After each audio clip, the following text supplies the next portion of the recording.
Hi, folks. I'm Larry Winget, the pit bull of personal development. And I'm here today on Dov Baron's Leadership and Loyalty show talking about my brand new book, What's Wrong with Damn Near Everything. Stay tuned. Congratulations! You are tuned into Dov Baron's Leadership and Loyalty Show, the #1 podcast for Fortune 500 executives and those who are dedicated to creating a quantum leap in leadership. Your host, Dov Baron, is the founder of FullMontyLeadership.com. He's an executive mentor to leaders like you, a contributing writer for Entrepreneur Magazine, CEO World, and he's been featured on CNN, Fox, CBS, and many other notable sites. Dov Baron is an international business speaker who was named by Inc. magazine as one of the top 100 leadership speakers to hire. Now, over to Dov Baron. Welcome, dear friends, fans, and fellow aficionados of leadership excellence. Thank you for joining us here on this episode of Dov Baron's Leadership and Loyalty Tips for Executives, part of the Full Monty interview series. But today we're going to take a hard look at why things like government, business, and family seem to be such a mess. And we're going to do it with a man that millions have tuned into to get their feedback on and to get themselves back on track.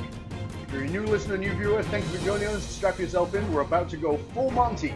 If you're a regular, big thank you to you for making us the #1 podcast globally for Fortune 500 listeners, and we're honored and grateful that Inc. magazine cited us as the #1 podcast to make you a better leader. So thank you for sharing the show with everybody you know. You know what? We always need your help in staying relevant. So get yourself over to iTunes, rate, review, and subscribe to the show.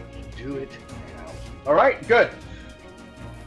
Let's strip it down and dive right in. As a leader, whether you're a CEO, someone in the C-suite, sales leader, entrepreneur leader in any capacity, we all know that the government in the form that it's in has been for a very long time, is pretty ineffective. In fact, if it was a business, we might have to have a liquidation sale.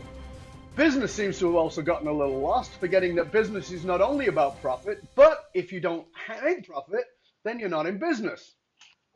Weird idea. Then there's families, overscheduled, entitled children who are scheduled to death by these helicopter parents, and sometimes it seems like there's something wrong with damn near everything. Well, our guest today is here to tell us what's wrong with damn near everything, because that's the title of his new book, What's Wrong with Damn Near Everything, How the Collapse of Core Values is Destroying Us and How We Can Fix It.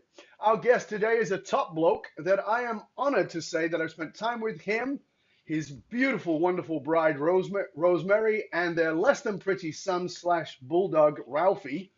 Aside from being a gracious host with a wicked collection of cowboy boots, which you can actually see behind him if you're watching this, and a wicked collection of tequila, which I did more than a sampling of and stumbled my way out of his house.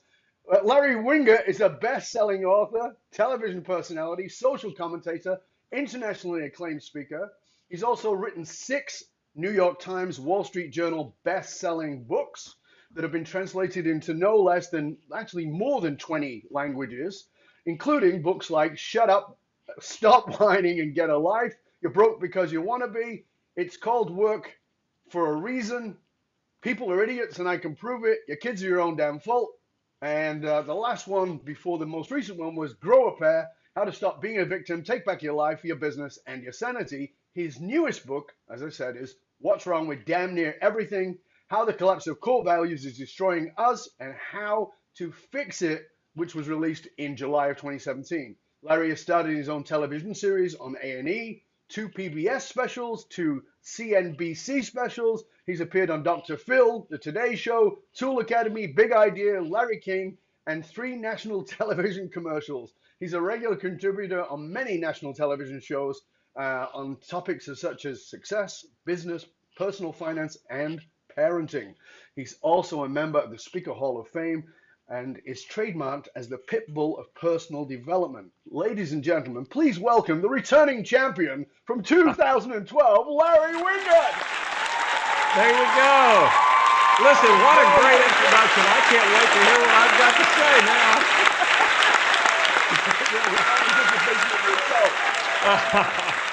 So, before we go anywhere, what's wrong with damn near everything?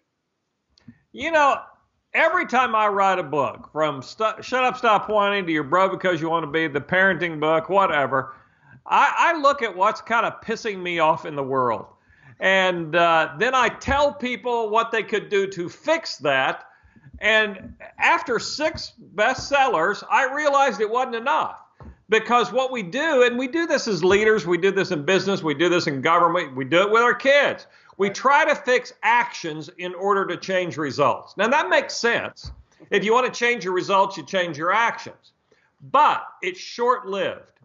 And so in writing this book, I said, I've been telling people through my last 6 to change their actions, and it's no better than it's ever been.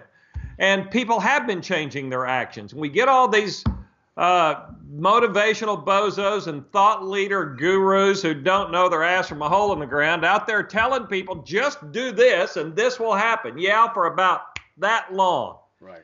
And instead, we have to go deeper. You don't change things from the outside in, you change things from the inside out. And so what I did in this new book was go much deeper and say the reason things are a mess, the reason our actions alone don't change things long term is because our core values have collapsed. We have lost honesty, integrity, our work ethic, self-reliance, all of those things. And if we don't get those back, then I really do believe we're just going to destroy society completely. But, you know, you and I, we speak to leaders, and we're on leaders about changing the way they are. But the fact of the matter is that leaders, I believe at least, leaders, we're the example. If we lead, we're the example. You know, I don't hear Larry Winget whining about stuff. I hear Larry Winget saying, here's what you need to get done, right? So I'm the same. Let's get things done.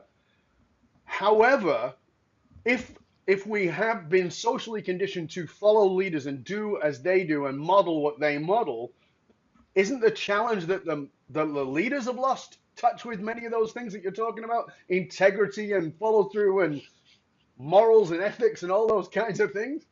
Absolutely. The leaders have to set the example. And your company and your employees are just a reflection of who you are. Exactly. The way you treat your customers is a reflection of who you are. And yet we're trying, as I said, to fix it from the outside in, saying if you want better customers, just do this. Well, okay, for a minute, that's all going to work. And so what we have to do is start to look harder at who we are, understanding that everything we say, everything we do, every interaction we have, whether it be with our customers or whether it be with our employees or with our kids or whatever, is always a reflection of who we are on the inside. And so that impacts how we hire people. When we fire people, it impacts how we manage people, how much money we put into training, all of those kind of things. But I remember you and I having a conversation, actually many years ago. You and I had a conversation, and it was about the kind of work that I do, because I'm always pushing deeper. I don't want to deal with it. I want to say, you know, what's going on psychologically? What is it that's driving this person? What is it they need to fix internally? And you and I had a conversation, and one of the things you said to me was, most leaders just don't want to do that, Dov. They're not willing to look deeper. So, I mean, I get what you're saying, that your previous books were like, just do this and it'll get better, but it doesn't for very long. Now you're asking them to go deeper, but you and I both know most of them probably not going to go there. You know, maybe the most profound thing I ever heard come out of any speaker's mouth came from Jim Rohn. And Jim Rohn was truly a mentor of mine, and I learned more from Rohn than anybody else. But he had this great line, and you know what it is. He said, what is easy to do is just as easy not to do. Yep. And that's the problem. All of the things that you and I both talk about are really pretty simple to do. We're not asking people to perform brain surgery here. We're asking them to be accountable to who they are and what they believe, and to understand some basics. And you know, I'm not saying that when the customer says this or when your employee says this, then you do that. I'm saying get back to responsibility and morals and integrity and honesty, and how you do that. I don't give a damn how you do it. I don't even give a damn what you do after you do that. Because if everything comes from a morally ethical, responsible place of integrity and honesty, then what you do somehow works all right out in the end. That's the way it is. I don't care how long it takes you. It all comes from a good place. So let me challenge you on that, because one of the challenges with that is subjective meaning, right? So I'll give you a great example. It's whatever the year is. I can't remember the year right now. It's gone out of my head. But we go and interview a particular president and we say, are you monogamous in your marriage? And that president says yes. And then we find out there was an incident with a certain cigar, et cetera, et cetera. And he says, I did not have sexual relations with that woman, because the subjective meaning is a different meaning. That he's, for what it meant for him is versus what it means for us. So when we talk about ethics and when we talk about accountability, everybody's got their own freaking justification, or as I like to say, they use rational lies. They rationalize. So you know what? He knew that was bullshit when he said it, and we all know that. And we all know what sexual relations really means, and he did too. Here's the deal: we do try to convince ourselves, and so we try to convince ourselves that some things really are subjective, and they're not. And we're trying to make everything in society right now a gray area. And people hate it when I say it. Listen, it's black or white. You're either honest or you're dishonest. There is you can't be a little bit pregnant. You are or you aren't. And when we try to make everything a gray area, then it's easy to justify just about any behavior. But I really do believe that it's black or white. It's right or wrong. Either in the way or on the way. It's hello or goodbye. I really believe that. And I get a lot of people who give me pushback on that, saying, Larry, that's a very harsh way to look at things. Not in terms of core values, it isn't. No. It's just not. It is black or white. And I can't disagree with that. However, I look at people in government doing stuff, and I watch. I mean, you know this. You and I have had conversations about this. I'm watching human behavior. I watch micro movements and all those kinds of things. And I watch these things and I'm like, this guy is so full of shit, it's spilling out of his ears. Yeah. And at the same time, I'm totally convinced that he's telling the truth as he believes it. So the moral compass is off. And that's where we got the problem, is because it is black and white to that person. This is the way it is. But in a humanistic way, it's destructive. It's horrible. So here's what we have to do. We have to measure everything only by our own standards. I really believe that, especially as leaders. We have to have absolute clarity. Somebody asked me the other day, and I do a lot of these kind of things where people call in and and I do Facebook Live stuff and all that, and they just ask me questions. And one of the questions I got was, how can you be so quick with every single answer and so sure of every single answer? You don't have to think about it. You're absolutely clear. And I said, it's because I have clarity. I know what I stand for. I know what I believe in. I know what I'll put up with and what I absolutely will not put up with. And there's nothing ambiguous about any viewpoint that I have, because I'm very clear about what I stand for, who I am, and what I believe in. Without that kind of clarity, then we're all going to be confused and trying to rationalize, as you said, and I like that, by the way, and we're always going to be looking for the gray area. Once you have great clarity in your belief system and your core values, then it's much simpler to call bullshit when you see it and say, that might be right for him, but by God, it's not right for me, and I won't participate. Yeah, but I think that's the key. I think we look at leaders who are doing this, they either flip-flop or they're using this rational lies for horrendous behavior. And I think that the problem is we look to them and we have to say, but does that work for me? I mean, it's one of the things I see, for instance, in government right now. I see a Republican Party, and I'm just going to go political for a moment. Republican Party, I see Republicans who were very much against Donald Trump and very much against his policies, who are now blowing smoke up his skirt because he's the president and he's the leader of their party, as opposed to saying, what's my moral standing? What's the constituents who voted me in? And I am blown away by that. And that to me is where it seems to be a big damn mess, to use your term. So where do you go with that?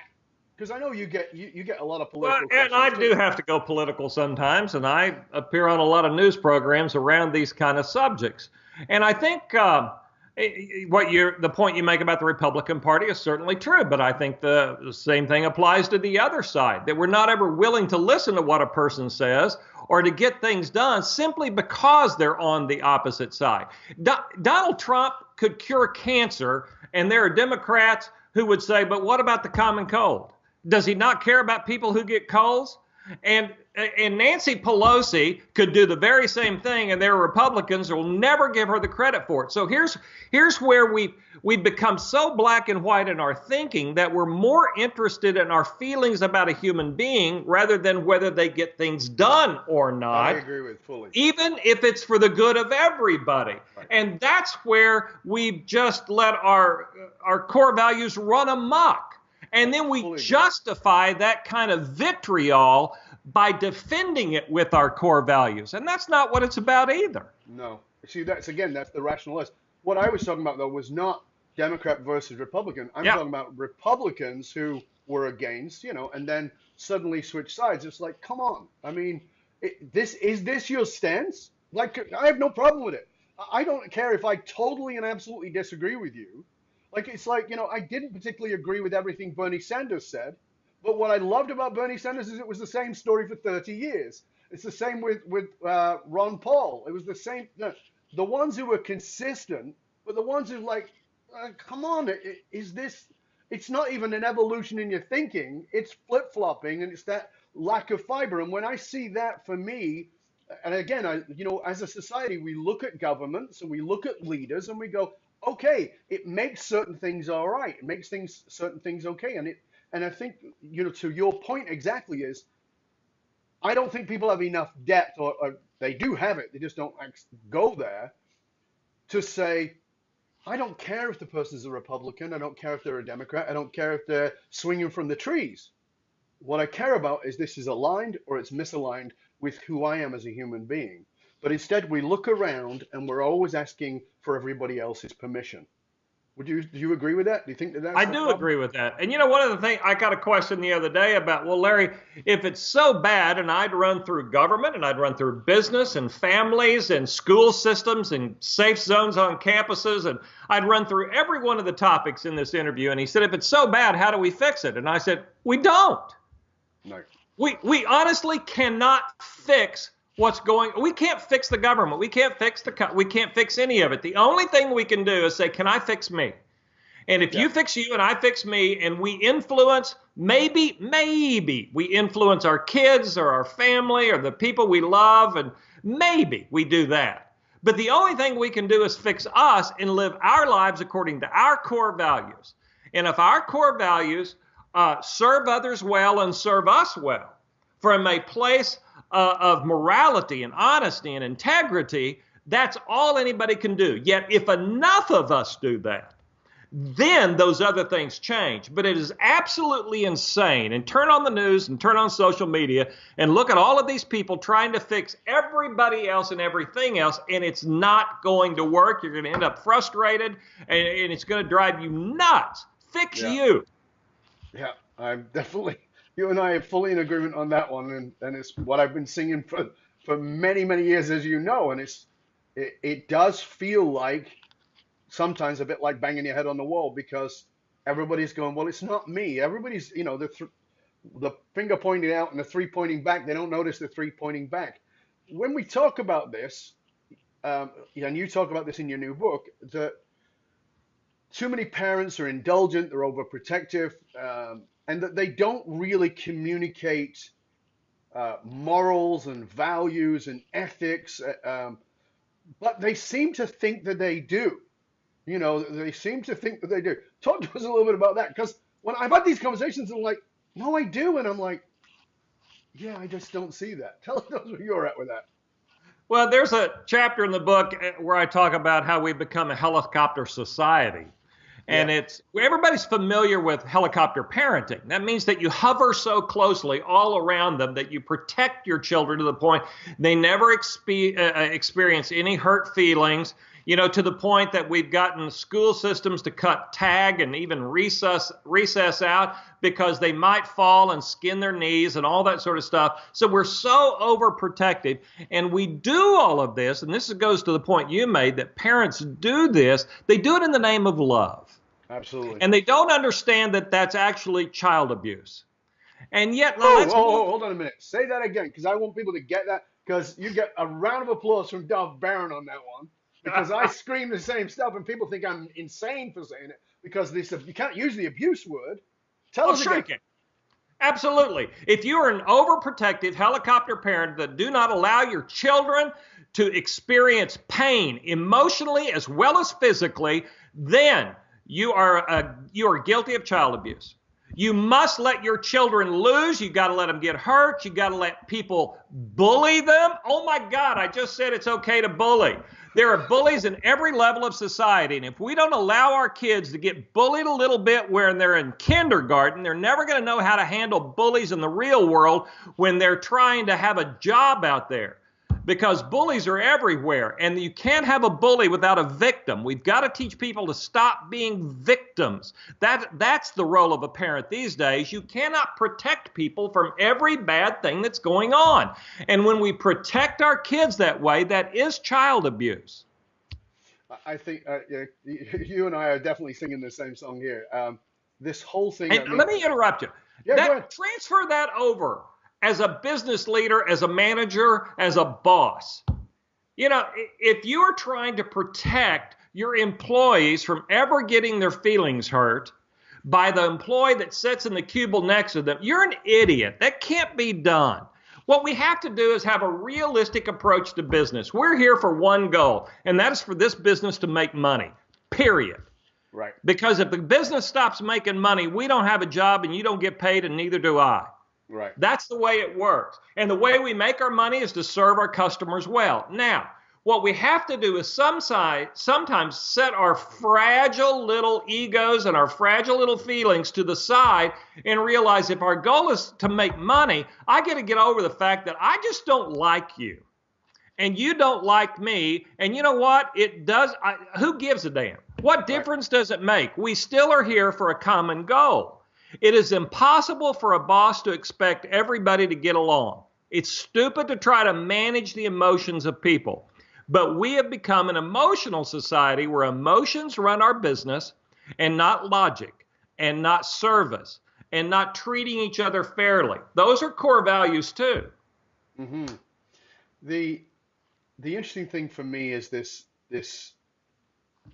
overprotection piece that personally drives me a little nuts, but that's me, because part of the challenge becomes in the people have screamed certainly about Second Amendment, but what about freedom of speech? And one of my heroes was Noam Chomsky, and Noam Chomsky, although many people don't like him, one of the things that I just hold him in the highest possible esteem for was, I think it was back in the 80s or maybe the early 90s, where he went to court for a neo-Nazi. Now, Noam Chomsky is a Jew who went to court for a neo-Nazi because they were trying to take away his right to free speech. And Noam Chomsky said, listen, free speech is not what you agree with. Free speech is free speech. And I see these college campuses who disinvite people like, who are neo-Nazis, who disinvite people like Bill Maher, who speak out. Like, I'm blown away by this. I don't get it. If you want free speech, I mean, I think that this is, again, this manifestation of overprotection. It is. And it also goes down to true ignorance. We have, true ignorance. People are unaware of what the First Amendment really is. They're unaware of what free speech really means. They think, right. I quoted a study the other day that just came out that said up to, and I believe the number was 30%, that up to 30% of students on college campuses felt it was their right to use violence to shut down speech they didn't agree with. I read that too. I was like, that is crazy. Yeah, and then they had the guy that went around at Harvard Law interviewing people about repealing the First Amendment. And they said, what is it? Now, first of all, you're at Harvard, and you're standing outside the law building there, and you're asking them about repealing the First Amendment, and would you sign this petition to do that? Now, about half of them, he had to educate them on what the First Amendment was. But once he read it to them, they said, oh, yeah, we'll sign that. And here's another level of ignorance that came into the deal. Look it up. Google it. It's just a fascinating where the videos where he goes around and he's talking to people. And one of the things they were so stupid to not realize is that part of the First Amendment is the right to petition. They wanted to sign a petition to do away with the right to petition. Your head explodes over crap like that. Yeah. And so that goes down to ignorance, the understanding of free speech, just like you said about the guy defending the neo-Nazi. I hate Westboro Baptist Church and everything that comes out of their mouths and the vitriolic hate, but I'll fight for their right to say that. It doesn't mean I have to agree with them. In fact, the First Amendment and free speech really means that we all have the right to say whatever we want to. We also have the right in listening to say, I don't choose to participate in that, and I choose to disagree with you. Yeah. But part of the challenge is also that, you and I are old enough that we remember when there was trusted news sources. And now most people get their news via social media. Plus the normal media, the left says that Fox is full of it, and the right say that CNBC is full of it, and the president says that CNN is full of it. I mean, it's very difficult for people to have I used to love journalism, and there's certain journalists that I still hold in the highest possible esteem. Most of them are gone, and they're certainly not associated to many of the major news outlets. So I think that part of the challenge is that it's very Orwellian. I mean, it's in 1984, fake news. I mean, it's right there. Yep. Right? So I think that part of the challenge is that people haven't, again, my work about bringing people back, and my work with leaders is like, let's get you back to what's solid for you. Find that, and that's your compass for saying, yeah, these people are full of shit, or wow, they dug a little deeper. And I think that part of the challenge is not being willing to hear something that you disagree with. I was just writing a piece this morning, Dov, about that you never grow, you never learn, and you never stay relevant if the only thing you do is look in the mirror. And we have so many people looking only in the mirror and surrounding themselves with people who only reflect back to them their own ideas. Absolutely. And so what we have to do, can you imagine a business that never ever looked at what the competition was doing, never figured out? Can you imagine a leader that says, this is what I believe about leadership, and they never read a leadership book, and they never went to a class or a seminar or said, how does Elon Musk do it, and how does Trump do it, and how does everybody do it? You got to get some exposure to the outside world. Yet politically and as parents, we surround ourselves with only people who reflect back to us our very own opinions, because those are the opinions we're most comfortable with. I watch a lot of Fox News. I'm on Fox News. But I also every day take my little dose of MSNBC and CNN and all that, so I can say, you've got to get out and expose yourself to a variety of opinions. You've got to read books. You've got to expose yourself to everything that you can from as many different sources as you can. You got to listen to people you hate. I mean, listen to people you hate, and I have people who hate me. I mean, really? Oh my God! You should read my emails. I've had death threats. People want me to die. One of the things you said to me all those years ago when we were hanging out at your house, you said, I've only had 2 death threats this week. Things are going down. I've got to pick it up a little bit. That's right. You got to do that. But I have people who hate me, but tune into me every single day to see what I'm going to have to say. And my goal every day is to challenge people's thinking. I want them to hate me. I want to say something that pisses people off, because I know this, and I said this at the beginning of the new book. If I make you mad, then I'll make you think. That's it. And if I make you think, you'll figure out where you really do stand. And if you know where you stand, you identify your core values. And so getting pissed off is much more beneficial than just surrounding yourself with things that you love all the time. Yeah, I did a video, a Facebook Live video called The Beast. and one of those videos that I talked about was exactly that. Like, find your beautiful rage is what I talked about. Your warts of war. Find the things that piss you off enormously, because if you want to really find out what your purpose in life is, you won't find that inside your bubble. You won't find that surrounded by people who are just going to applaud your thinking. I'm outspoken, you're outspoken. We have people who dislike us. I had one guy who just gave me shit this week on social media. And I said, feel free to walk away. And he goes, are you being passive aggressive? Believe me, you've not met me if you think I'm passive aggressive. The bottom line is, I don't expect you to agree with me, but sure as hell don't expect me to agree with you either. But like you said, it's about getting people to sort of go underneath. One of the things that you talk. Go on. Go ahead. Well, one of the things I talk about in the book is about identifying your core values, because a lot of people don't know what they are. And I say start with what pisses you off the most. Absolutely, agree. And exactly once you figure out what pisses you off, then you know why that pisses you off. And it pisses you off in direct correlation to what your core values are. Nobody gets to lie to me about anything, ever. I mean, ever. Nobody lies to me, because one of my core values is honesty. And people don't get to be late with me, and because that's a form of disrespect. And so I look at what pisses me off, and then I know what my core values are. Yeah, you and I are definitely on the same table. I mean, it's like I talk about non-negotiables. What's non-negotiable in your life? And the only way you're ever going to find out what's non-negotiable in your life is by looking at the things that piss you off. Yep. Because if it doesn't piss you off consistently, it's somewhat negotiable. It's somewhat negotiable. There are things that I just, like, I'm never going to tolerate that. I'm sorry. And you think I'm a hard ass about it, and you think I'm rude about it. But that's not what it is. It's about it doesn't align for me. I actually have no problem with you being that way. You just can't be that way with me. Absolutely. One of the things you talk about is that you say that the economy's a mess, and it's a reflection of the disastrous way that people as individuals and as families handle their money. Let's talk to that for a minute, because I think that this is something that is really needed. Well, we expect the government to have a balanced budget.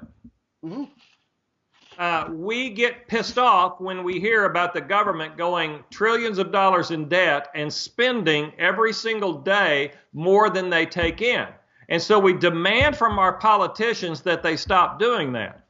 Why don't you demand that from yourself? When you realize that 43% of Americans spend more money than they earn, the government reflects who those people are. Yep. And so great point.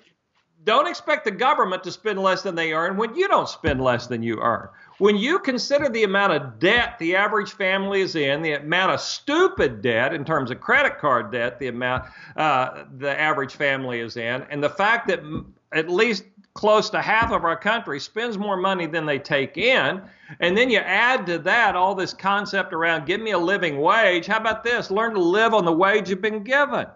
And if you don't like that wage, increase your own value so you have more value in the marketplace, so you bring in more money. Money is the simplest thing in the world. It really is. If you want more of it, there's only two things you can do. Earn more or spend less. That's it. There's no two ways around it. You got to earn more or spend less. That's it. It's the only way you have more money. Only way the government's going to have more money, only way you're going to have more money or I'm going to have money is I can earn more or I can spend less. I think it takes a combination of both of those. Right. I'd like to see the government earn a little more money and spend a little less money. I'd like to see every person do the very same thing. And how do you do that? You add more value. Part of the frustration right now with taxpayers is we don't see the value of our tax dollars, so we're pissed off about it. Sure. So how much value do you bring to your job as well, though? You're going to be rewarded in direct proportion to how much value you bring. It's very, very well said. Thank you, Professor of Economics, Larry Winget.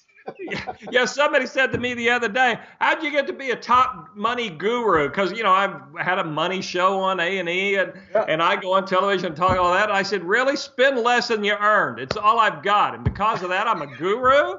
Really? How stupid are people when spend less money than you bring in makes you a guru? Thank God for that. Where do you think most leaders are failing? When you look at it, whether it's leadership in business, whether it's leadership in government, whether it's leadership community-wise, where do you think most leaders are just failing? I think we're going to go back a little bit. I think it goes Sure. back to clarity. I do think that you have to know what you stand for, what you will put up with, what you will not put up with, what you are going, and understanding that your business is a reflection of that and has to do the same thing. I think that will impact your hiring, and I think that is where most businesses are doomed in the future. They don't have clarity around who they are, so they hire willy-nilly and don't spend as much time hiring as they possibly should. They also hire for the wrong things. Right now, these days, we're hiring for talent. And I can teach an orangutan to do almost anything. I really can, and that really pisses people off when I say that. But skills are easy to train. Yep. But we've got to get back to hiring for core values. Yep. I can't teach you to be honest. And if I could, it's just going to take too damn long. Right. I can teach an honest person, though, to do about anything. Yeah, that's very true. As you know, one of the things I talk about and teach about is around what has been called soft skills. But soft skills is a very poor name for it because it's a lousy name. It's a terrible name, because for me, the analogy I give is soft skills is the concrete skills. It looks soft going in, but the results are what builds the foundation of your organization. And if you don't go after those, then you're adding these bits of metal called hard skills, but you've got no foundation, and the whole thing is falling apart way too quickly because of not understanding that. Like you said, you can train an orangutan, but you can't train what is at the core of people. And part of your hiring process has to be about finding that within the person, finding out what's real with them. But as you said, how are you going to do that if you haven't looked inward on yourself? That's the challenge. Yeah, and again, it goes back to that mirror and the reflection thing. We've got way too many leaders who are hiring people who are just like them and reflect their own values and thoughts and the ideas. Now, that's going to change because generationally, we're much different. Many of the people doing the hiring these days are like you and me. Yeah, old I guys. find that. Yeah. And we're going to end up hiring millennials who don't think like we do. No. And millennials get a bad rap. Now, much of it's earned. Believe me, a third of it's earned. About a third of them are living with mom and daddy in their basements and all that. So I don't cut that third any slack. But the other 2/3, they think differently. Their motivation is different. They want to be a part of something. They want to feel like they have a sense of purpose when they come to work. And the rest of us, the old guys and gals who are doing the hiring, the boomer generation, we don't hire for that reason. And I shouldn't have to give you a purpose. I heard my buddy Scott McCain, he and I were speaking to a group the other day, and Scott does this deal. He said, if you ask a group of boomers, he identified the audience, ask a group of boomers, and when he says jump, boomers say how high. And when you ask the group of millennials and use the word jump, they say why. High. And so it's going to come down to clarity, and it's going to come down to openness. But if we have the clarity around our core values and hire for that purpose, then we can sort of transcend the generational stuff that I think that then we can truly answer why. When a millennial asks why, we go, because this is what matters to us. These are our core values of this organization. This is the purpose that drives us. And that's why. And at that point, the millennial will either jump or jump off. And that's where people make mistakes. And then that also figures out the how. And so all of us that are very focused on how and the task, and that's good. You got to know how in addition to why. But the how comes from the why, and the why comes from your values and clarity around them. Absolutely. Now you're this very well respected guy. Your opinion is very well respected. And you know my story, you know what happened to me, you know that I fell off the mountain and got smashed to pieces. And you've also heard me say that I believe, I think I shared this on the stage when you and I shared the same platform, that I believe each one of us goes through a fall. Mine was literal. I fell off a mountain, got smashed to pieces. But we have falls. We have falls. They're called depression, divorce, bankruptcy. These are all falls. And those falls give us an opportunity. They're not transformational, but they're an opportunity for transformation. What's an example of a fall for you? Because you are very clear and you are very focused, and that's why you and I get along so great. even though we don't always agree on everything. Yeah. Which is what intelligence is. I don't have to agree with everything you say. You don't have to agree with everything I say. But I I think that for those people who do dig in a little bit, that is usually catalyzed by a fall. What was your fall? Because I want people to grasp this, that it's not like, oh yeah, well, Larry was just born with this mentality. Listen, I was born dirt poor in Muskogee, Oklahoma, and I decided early on through some things that happened to me that I wasn't going to be dirt poor. I was going to figure out how to make some money, and the only skill I had going for me, I wasn't smarter than anybody else, but I could outwork anybody. So I worked my ass off to get ahead, and I did really well. I worked through AT&T and Southwestern Bell and the Bell system, left when that broke apart, started my own telecommunications company, grew that, owned small business into something pretty good and pretty big and making a lot of money. And the Corporation Commission ruled that what I did was going to be illegal. And they didn't grandfather my company. And so I went to work one day, a rich guy, and I went home that day. I'd lost everything because my business was suddenly out of business. And I tell you what, I literally lost everything. I went home and quickly blew through the money I had saved, trying to put things back together. I went from being the company president to mowing my neighbor's yard. And I sold everything that I owned. Every Saturday I have a garage sale. I always say it's kind of like I was like the guy that lost everything he had except for his bicycle, and it didn't have any handlebars and didn't have a seat. He had lost his ass and didn't know which way to turn. That was me. And yet, it was going through that experience that got me to where I am today. Because while I was at the bottom, and I think some of us have to go through that. I think, and one of the problems right now, we talked about this in helicopter parenting and helicopter society, is that we save people from that. And we allow them to suffer in comfort. And I don't suffer in comfort. That is good. That is good. We allow people to suffer in comfort. I think that really summarizes it beautifully. I appreciate them to be in their discomfort. That's very good. And it has to hurt. I'm a guy that I have to go face down, and it has to hurt for me to stand up and go, I don't think I'm going to go through that again. And so I was willing to do whatever it took. And what I was willing to do was to step back and say, I need to learn some stuff. And so my wife and I, in the place of having no money, we said, what are we going to spend our money on? We said education. So I started reading at that point a lot. And in the last 35 years, I've read 5,000 books. I don't know anybody reading more books than I have. Books on everything I could lay my hands on, and I listened to audios. And I heard Earl Nightingale say on an old tape, Earl Nightingale said, if you'll read 500 books, if you'll read 500 books on any one topic, you will be a world-class expert on that topic. Yeah. Well, that really appealed to me, to be a world-class expert on a topic. So I went out and read 500 books on success. Yeah. And I read 500 more books on business, and then 500 on parenting, and 500 on money. And I just kept adding 500 to the list on as many topics as I possibly could. And then I found out that when you speak from a depth of experience and a depth of research, your opinions and you're clear around your opinions that you've gained from your research and from your experience, and you're willing to say it in a way that you don't give a damn whether people like it or not, people will pay you for that. And that's why you and I are talking today. Right, absolutely. It's fascinating to me how few people, and not just leaders, people just are willing to make a stand. As you said yourself, people are so afraid of offending people. And I'm certainly not about being abusive, and I want to say that very clearly. I'll be the first to stand up if somebody's being abusive to somebody. Yep, me too. You and I are on the same thing around, I don't care if your values agree with mine.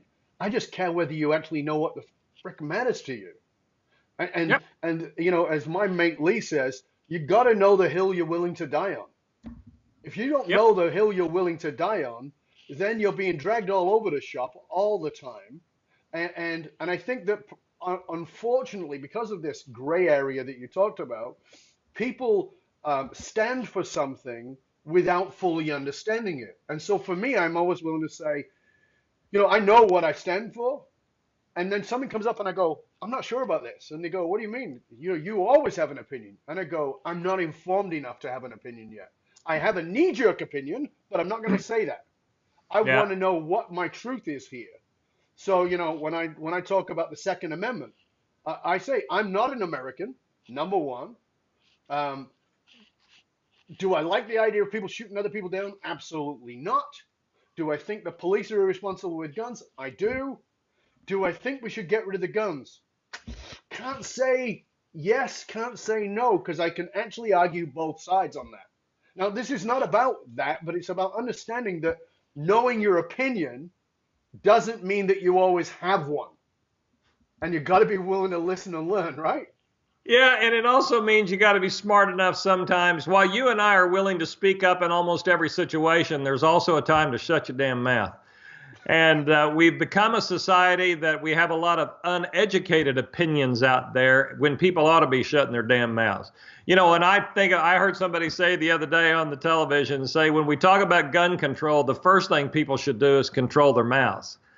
And until they can have, like you said, an educated opinion, until they've done some research, till they have some experience, all those things. And our research that's outside of the bubble. Absolutely. Right? Whatever your bubble is, research outside of that. Like I had engaged in conversations with very pro Second Amendment, you're never going to take my gun from my cold dead hand mentality people. And I've had conversations with people who are so anti-gun that I'm starting to go, okay, I can actually see both sides. I don't have a leg to stand on if I can't see both sides. And I've got to be, that's part of the intelligent conversation, is to know both sides. And that leads you to respectful disagreement. And that's the First Amendment thing, is that we've become so disagreeable, but we haven't figured out how to be disagreeable without being disrespectful. And that's something I don't tolerate on my social media. You can say whatever it is you want to say, but I'll never let anybody disrespect me or disrespect anybody else who's commenting on my threads and so forth. I told a guy the other day that he had crossed the line. He said, listen, I buy your books. I paid for the right to disrespect you. Really? And I said, oh, really? You paid for the right to disrespect me because you bought my books? He said, go ahead. I dare you to delete my comments and block me. I went, thank you. You made this so easy. Click. And so I just won't tolerate disrespect at that level. And I don't think anybody has to tolerate disrespect. No, I agree. And I think that we should stand up for that. I do too. Tell us a leader you admire, a leader who's doing it differently. Is there one right now? Yeah, I have a hard time thinking of leaders, business leaders by name. There's so many of them, I think, that are doing a pretty good job. And then they come out and just say the most dumbass stuff sometimes. And I go, really? I do the same thing about Trump. I say, Trump, you're about to do something good. I'll stand behind you on this one. And then, oh my God, man, keep your mouth shut. And I do the same. And that's not a political statement. That's a statement I can apply to almost every leader who's doing something really good. And then, really, why'd you do that? Right. So I'd like to play a great leadership role model by playing Mr. Potato Head. That I'll take a little bit from here and a little from over there, and maybe we played Mr. Potato Head with enough Mr. Political Potato Head. That we could put together a pretty good leader or a pretty good president or a pretty good politician, or I don't know. I think it's hard to come up with some great leaders right now. The great leaders I'm seeing are not the ones that are in the news. I see great leaders that are running small businesses out there who attend my workshops, attend your stuff, and they got 8 or 10 people working for them, and every night they go home and they take care of their families, and then before they go to bed, they pick up a book and they sit down and say, what can I learn today? Just one, give me an idea that tomorrow I'll put into use. And those people who are trying to really make a difference in terms of running their businesses from an ethical, moral place of good core values, and they're teaching their people how to do that and giving them avenues to learn in the same way. Those are the ones, but those are not the people we see in the news. No, you're right. They're quietly going about their business rather than getting involved in everybody else's mess, and that's fabulous.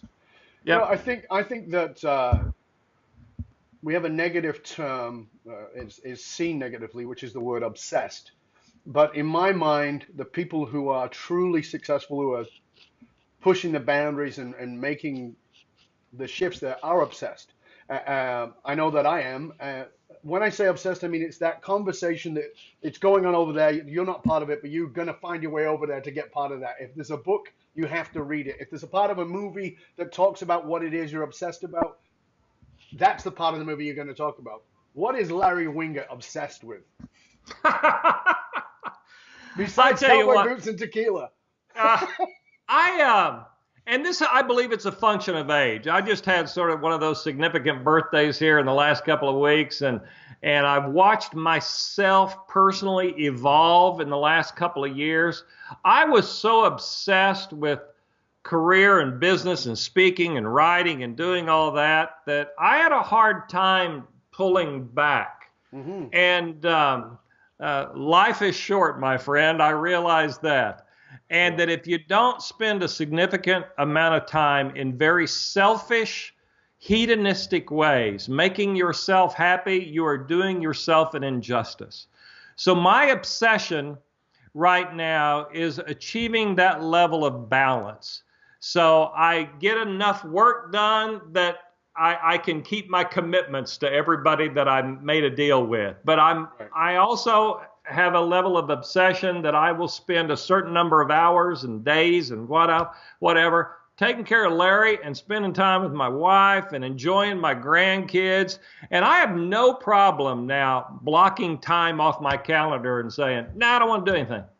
Rosemary came out the other day, and at 8 o'clock in the morning, I was out there with a cup of coffee and a book, and I was watching some good news that I was interested in and a story I was interested in. So I was blogging and watching and reading and drinking coffee and smoking a cigar. And I was You millennial freak, what's wrong with you? I know. And so I was doing all this at 8 in the morning, and she said, what's the plan for the day? And I said, this.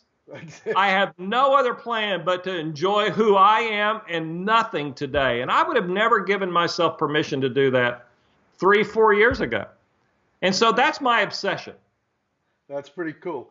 What would you say? What is one thing you wish hosts would ask you about, but they usually don't? I rarely get questions about what I like to do outside of speak. Somehow people think about you and me and guys our buddies who do this for a living, that this is our life. Yeah. I don't even care about this that much. I mean, I don't.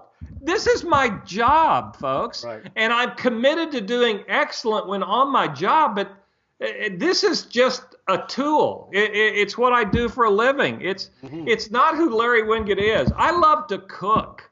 I'm an amazing cook. I love to barbecue and all that sort of stuff. I'm a connoisseur of a lot of different things. I have a son who's a fashion designer. That's why I've got 113 pairs of cowboy boots and 400 cowboy shirts and all that stuff. And I do like to target practice and shoot guns, and I like to camp and go in the woods. I'm getting ready to do that with my grandsons and my sons this weekend.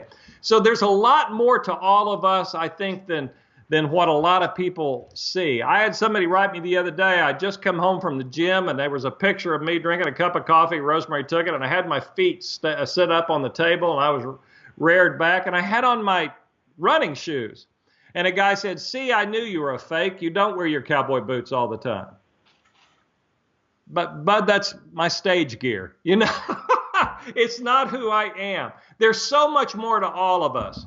And I rarely get those kind of questions. What makes Larry Winget human? And that's why on my social media, I do post pictures of my dog and my barbecue and things like that to remind people there are a lot of layers to all of us. And I think that's what we have a tendency to forget. What do you think is one of the biggest misconceptions people have about Larry? Because you and I have had these conversations. We actually remember having this conversation that people look at me and they go, this guy's a fighter, he's tough. And I'm a big softie. I mean, but that's the perception.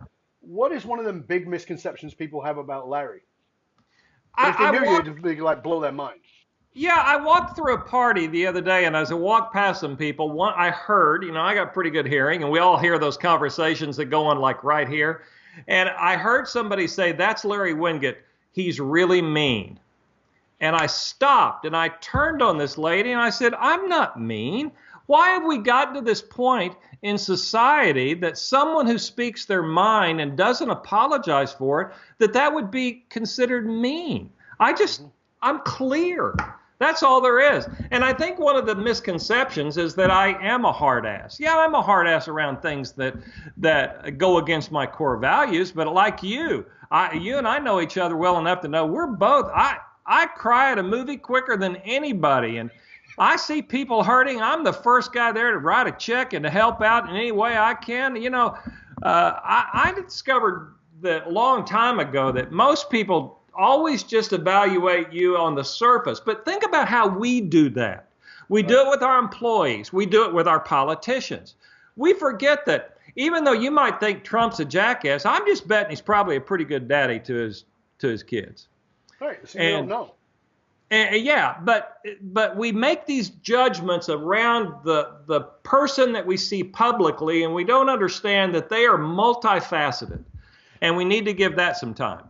Yeah, I've spoke about this for a long time and saying that I think that we all have to recognize that we're multidimensional beings, multifaceted beings, and what I mean by that is, somebody who, years and years ago, I remember when I very first moved to North America, there was I think it was Jimmy Swaggart, I think it was. It was, the TV evangelist who was ripping people off at the yin yang. Was it him or another Jimmy, Jimmy Baker, and he got busted for sniffing coke off some prostitute's ass, and meanwhile he was talking about hellfire and brimstone and being a good Christian. And I remember thinking how wonderful that was, not because that he got busted, but because it would have to make the people who cultishly follow somebody and see them in a single dimension, make them wake up and go, "Oh, they're human. There are things about me that I'm working on that I don't like. There are things that I want to evolve. Yes, am I rock solid clear like Larry? You and I know what matters to me. I know what I stand for. But are there things I'm like, oh, God, I really want to work on that. I want to be better with that? Yes. Yeah. And I think that humanity is what we forget. It's exactly to your point. We forget the humanity. Yep. So what would you have the leaders who've watched this today, what would the number one thing, practical thing you would have them get out of this show that you and I have just done? I would ask them to do sort of an awareness check of their actions and say, why do I act in that way? Why do I hire those kind of people? Why do I respond to customers in this way? And to just do this awareness check of what's going on within their business as well as within their lives, and realize that those things happen. They do those things as a result of their core values. And if they like what's going on, expand on those core values. And anything that they say, I could do better, step back and say, how are those in conflict with my core values, and approach it from that angle. Oh, Larry, that's way too complicated. Could you make it simpler? Yeah, listen, I've said for years, and almost 30 years of doing this, everything I say comes down to the oldest joke in the world. Guy goes to the doctor, and he says, "Doctor, it hurts when I do this." And the doctor says, "Well, then don't do that." That's about as simple as it gets. If you're not getting what you want from the actions you're taking, realize those come from your beliefs and stop doing it. Really quite simple. Larry, of course, it's been awesome having you on. I love having you on the show. I love chatting with you. You and I always have such great conversations. I really appreciate it. Please tell our viewers, our listeners, where they can find out more about Larry Winget, about your brand new book, and about any of the resources, because I know you got tons of resources, you got courses. Yep. You got all kinds of things you're doing now. Tell us where you can find out more about you. Sure. Larry Winget, W-I-N-G-E-T, LarryWinget.com is a great place to find all of that out. If you want one of my books, you can go in any bookstore and go online, and it's available everywhere. All of them are. You can also, if you want to have some fun on social media, follow me at Larry Winget fan page on Facebook or Instagram or Twitter or LinkedIn. I like to mix it up, and I don't have any problem stirring it up, just like you. So look for me there. And there's a lot of free stuff on my website, too, you can download. Yeah, there is. Yeah, so again, thank you so much, Larry. It's been great having you here. And I've had a good time. Yeah, it was always a pleasure, always an honor. And for you, dear listener, I want to challenge you to just not listen to the frickin' podcast. This is not something to play in the background. This is something to come back to. Listen to twice, 3 times. Larry talked about reading thousands of books. I'm the same guy. I've often said the same thing. I don't know anybody who's read more books than me, but I listen to things. I'm listening to a podcast. Yes, I'm checking my email while I'm doing it, but you know what? I stop, I pause, I take notes. I challenge you, take notes, do it, and then read the notes. Don't just take them, read them, and then decide on actions to follow through with. Remember, the research consistently shows that one of the biggest challenges facing some of the most successful companies is somewhat counterintuitive, that these fast-growing companies often hit a point where they realize that they're spending a fortune attracting, training, and developing talent, but they're leaving them the employee turnover is insane. If you're sick of investing in training and developing your talent, only have them leave you before you get your return on investment, and come talk to us at fullmontyleadership.com.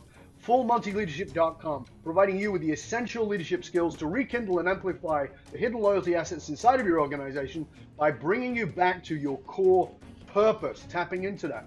Full Monty Leadership, providing you with the concrete soft skills to get you and your organization to the top and keep you there. Why? Because you can't outsource authenticity. Also, remember to stop by matrix.fullmontyleadership.com. You don't need a www. Just matrix.fullmontyleadership.com and get your authentic leadership matrix self-assessment tool.